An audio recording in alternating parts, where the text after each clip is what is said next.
warahmatullahi wabarakatuh. Alhamdulillahirabbil alamin wa bihi nasta'in wa ala umuri dunya waddin. Wassalatu wassalamu ala asyrafil anbiya'i wal mursalin wa ala alihi wa sahbihi ajmain, amma ba'du.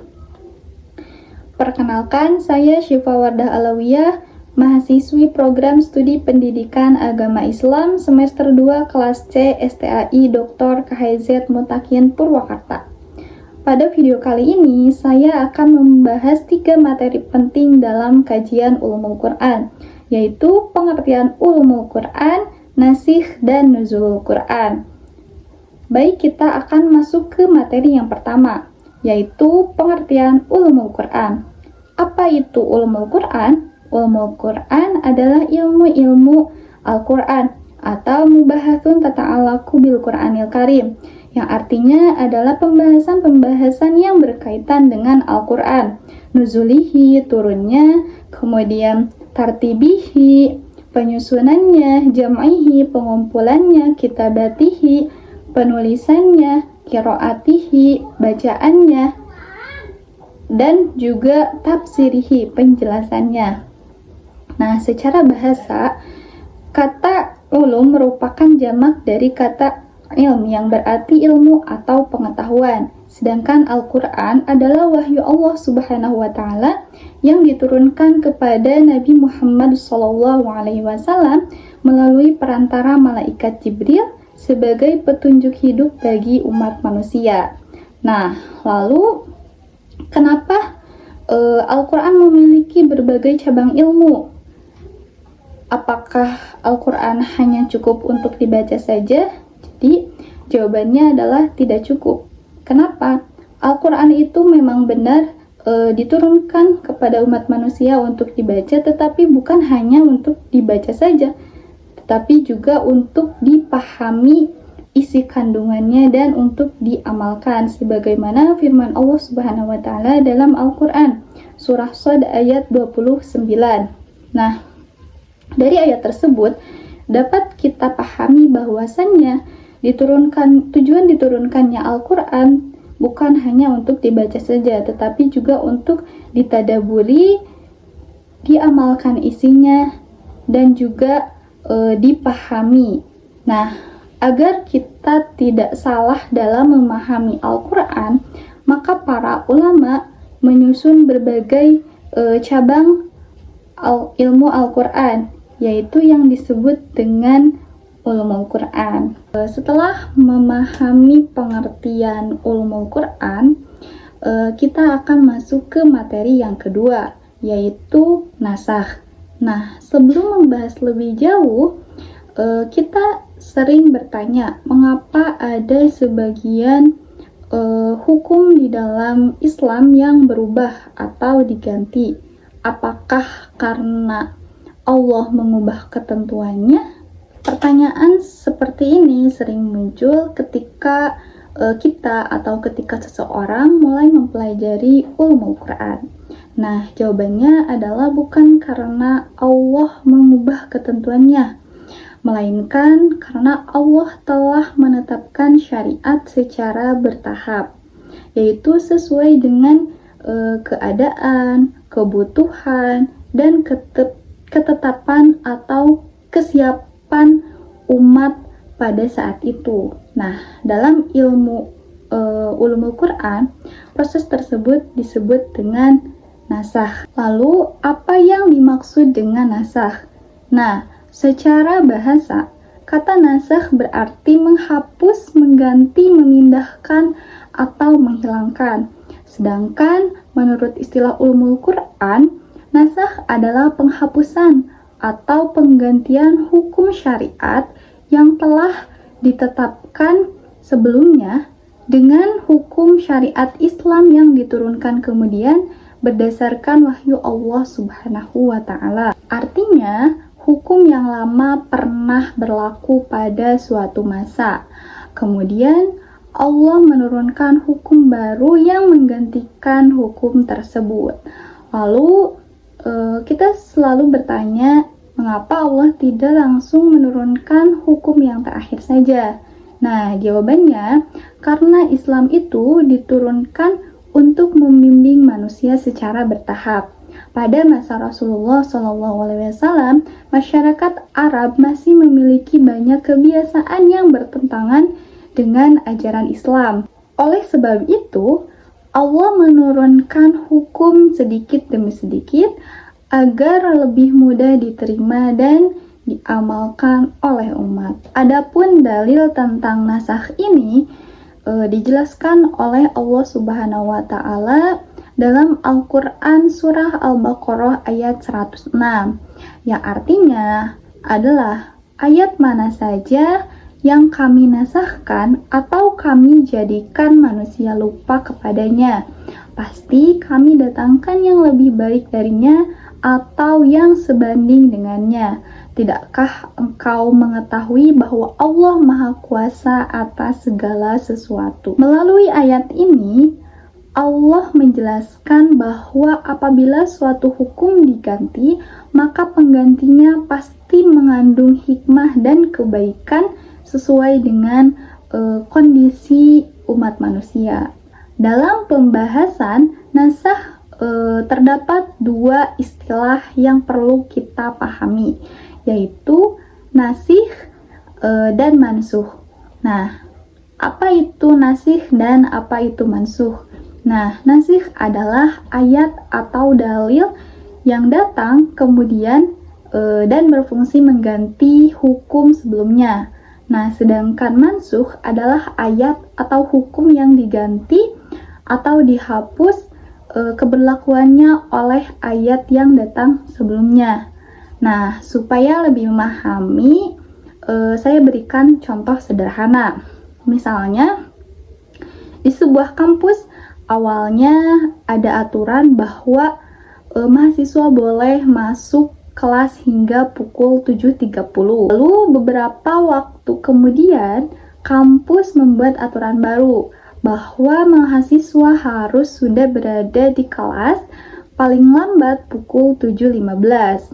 Nah, maka aturan baru menjadi pedoman yang berlaku, sedangkan aturan lama itu sudah tidak digunakan lagi.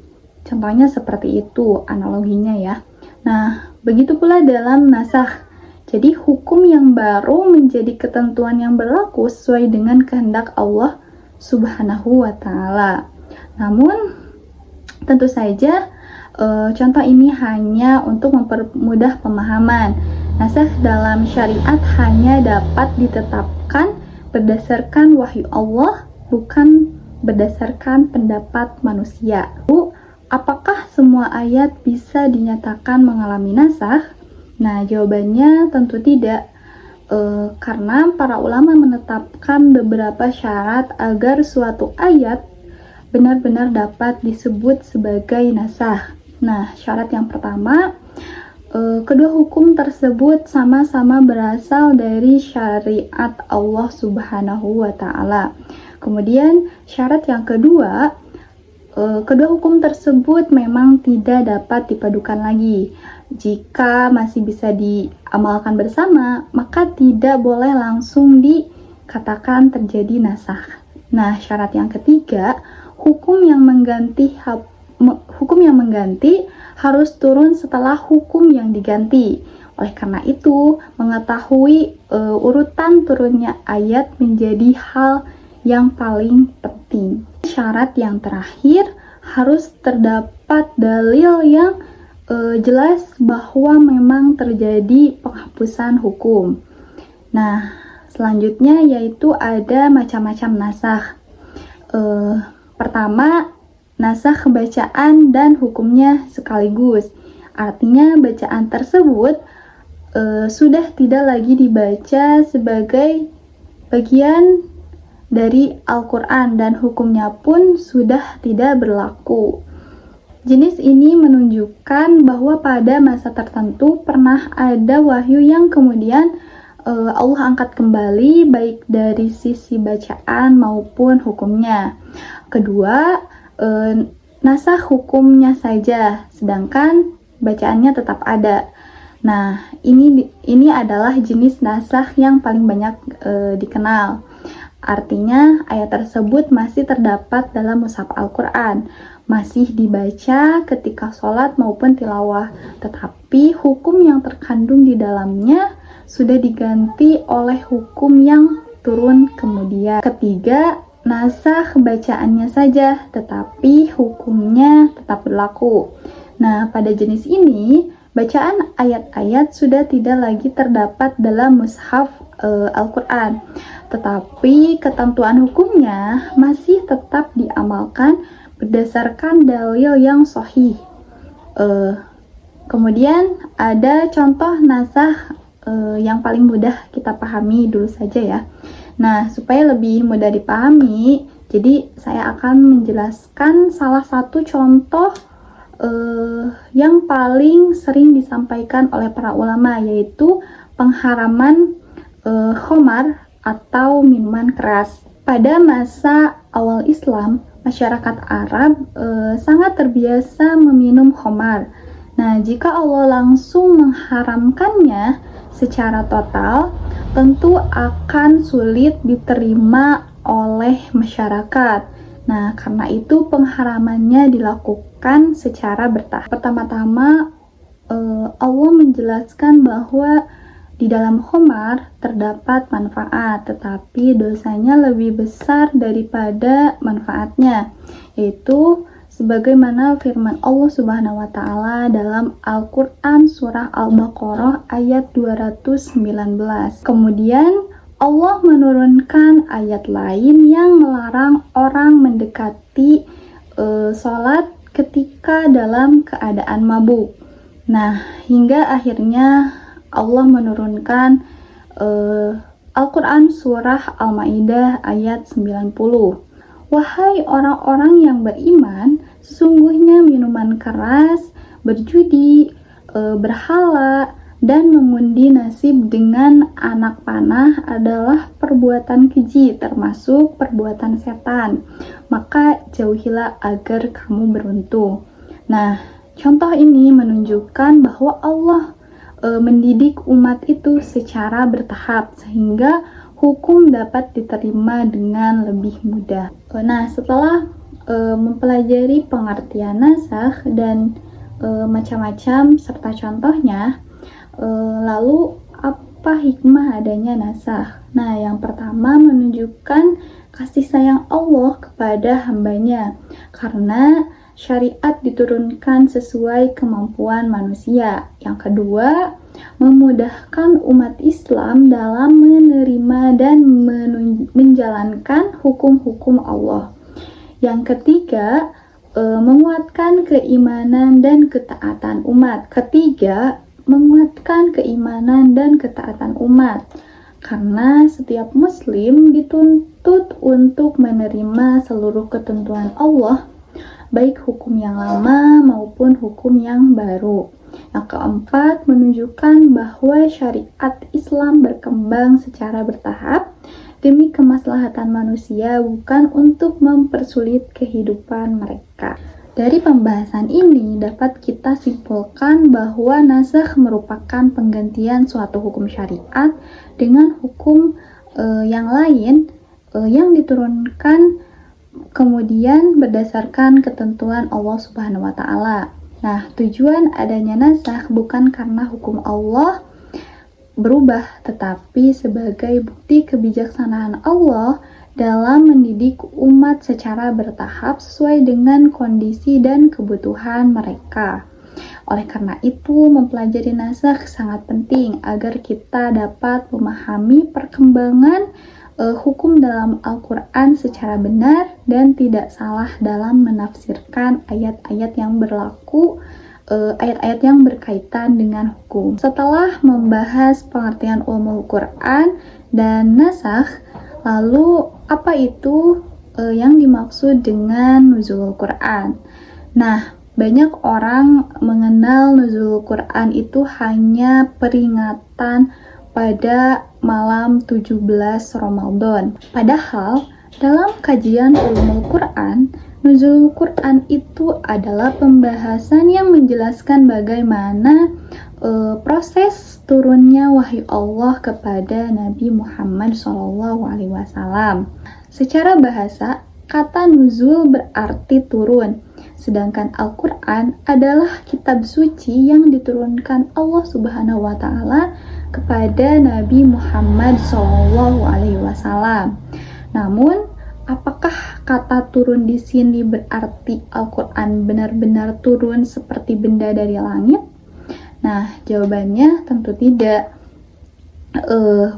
Tetapi bahwa kata nuzul pada nuzul Quran ini dapat dipahami secara majazi, bukan secara harfiah. Maksudnya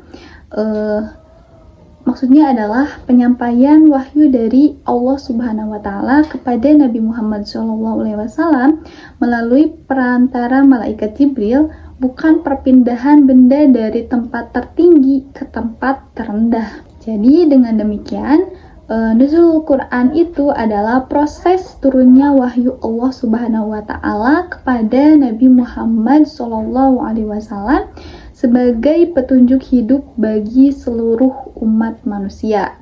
Nah, lalu mengapa Al-Quran diturunkan? Kita pasti sering bertanya ya, mengapa Al-Quran diturunkan? Nah, jawabannya karena Al-Quran menjadi pedoman hidup bagi umat manusia, sebagaimana firman Allah Subhanahu wa Ta'ala dalam Al-Quran surah Al-Baqarah ayat 185, yang artinya bulan Ramadan adalah bulan yang di dalamnya diturunkan Al-Quran sebagai petunjuk bagi manusia, serta penjelasan mengenai petunjuk itu dan pembeda antara yang benar dan yang batil. Nah, dari ayat tersebut dapat dipahami bahwa tujuan utama diturunkannya Al-Quran adalah sebagai petunjuk hidup, bukan hanya untuk dibaca tetapi juga dipahami dan diamalkan. Surat yang pertama diturunkan oleh Allah Subhanahu wa Ta'ala yaitu surah Al-Alaq ayat 1-5, yang artinya, bacalah dengan nama Tuhanmu yang menciptakan. Dia telah menciptakan manusia dari segumpal darah. Bacalah, dan Tuhanmu lah yang maha mulia, yang mengajar manusia dengan pena. Dia mengajarkan manusia apa yang tidak diketahuinya. Nah, ayat ini memiliki pesan yang sangat mendalam. Wahyu pertama ini tidak diawali dengan perintah sholat atau puasa, melainkan dengan perintah membaca. Nah, hal ini menunjukkan bahwa Islam itu sangat menghargai ilmu pengetahuan. Kemudian ayat terakhir yang diturunkan kepada Nabi Muhammad SAW yaitu surah Al-Maidah ayat 3. Lalu bagaimana proses turunnya Al-Quran? Nah, apakah Al-Quran langsung turun sekaligus? Nah, jawabannya para ulama memiliki beberapa pendapat.